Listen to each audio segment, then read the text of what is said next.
मुसलमानों का यह मानना है कि क़ियामत सुगरा यानी ज़हूर आले मुहम्मद और क़ियामत कुबरा के दरमियान दज्जाल के बाद याजूज और माजूज का ख़ुरूज होगा। यह सद्दे सिकंदरी से निकलकर सारे आलम में फैल जाएंगे और दुनिया के अमनो अमान को तबाह व बर्बाद कर देने की पूरी कोशिश करेंगे। याजूज व माजूज हज़रत नूह अलैहिस्सलाम के बेटे याफिस की औलाद से हैं। याजूज माजूज 400 कबीलों और उम्मतों के सरदार हैं। उनकी ताकत का कोई अंदाज़ा नहीं लगाया जा सकता है। मखलूकात में फरिश्तों के बाद उन्हें ताकत दी गई है।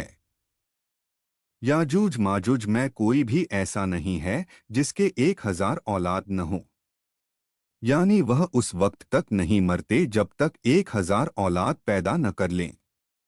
यह लोग 3 किस्म के हैं। एक वह जो पेड़ से ज्यादा लंबे हैं, और दूसरे वह जिनकी लंबाई व चौड़ाई बराबर है, यानी उनकी मिसाल हाथी से दी जा सकती है।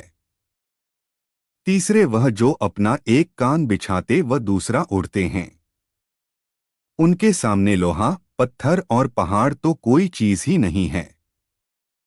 यह हजरत नूह अलैहिस्सलाम के जमाने में दुनिया के आखिर में उस जगह पैदा हुए थे जहां सबसे पहले सूरज निकला था।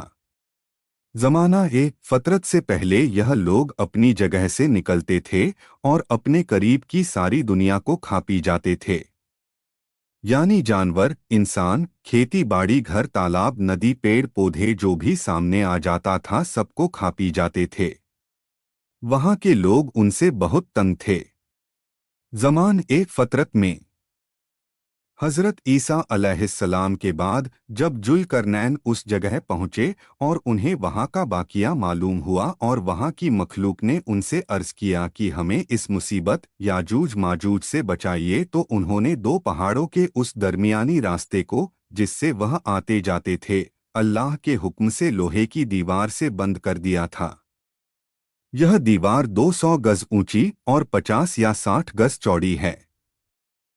इसी दीवार को सद्दे सिकंदरी कहते हैं, क्योंकि जुल्करनैन का असली नाम सिकंदर था।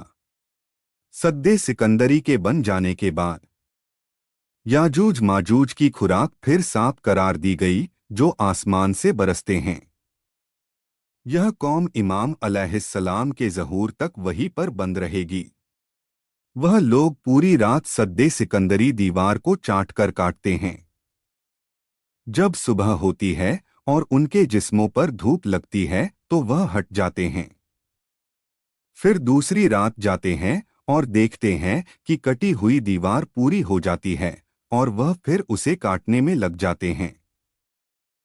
यह लोग इमाम अलैहिस्सलाम के ज़माने में खुरुज करेंगे और दीवार कट जाएगी और यह निकल पड़ेगे। उस वक्त हालत यह होगी कि यह सब लोग पूरी दुनिया में फैल जाएंगे और निज़ाम को दरहम बरहम करना शुरू कर देंगे। लाखों लोग मारे जाएंगे और दुनिया की खाने पीने की कोई चीज़ ऐसी बाकी न रहेगी जिस पर यह तसर्रुफ न कर लें। यह लोग बला के जंगजू होंगे और दुनिया को मारकर खा जाएंगे।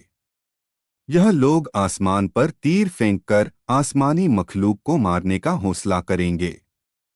जब उधर से अल्लाह के हुक्म से खून लगा तीर वापस आएगा तो यह बहुत खुश होंगे और आपस में कहेंगे कि अब हमारा इक़्तिदार ज़मीन से बुलंद होकर आसमान तक पहुंच गया है। इसी दौरान हज़रत इमाम महदी अलैहिस्सलाम की बरकत और हज़रत ईसा अलैहिस्सलाम की दुआ से अल्लाह एक बीमारी भेजेगा जिसको अरबी में नक्फ कहते हैं। यह बीमारी नाक से शुरू होकर ताउन की तरह एक ही रात में उन सबका काम तमाम कर देगी। उनके मरने के बाद उनके मुर्दा जिस्मों को खाने के लिए उनका नामी परिंदा पैदा होगा जो ज़मीन से उनकी जिंदगी को साफ कर देगा।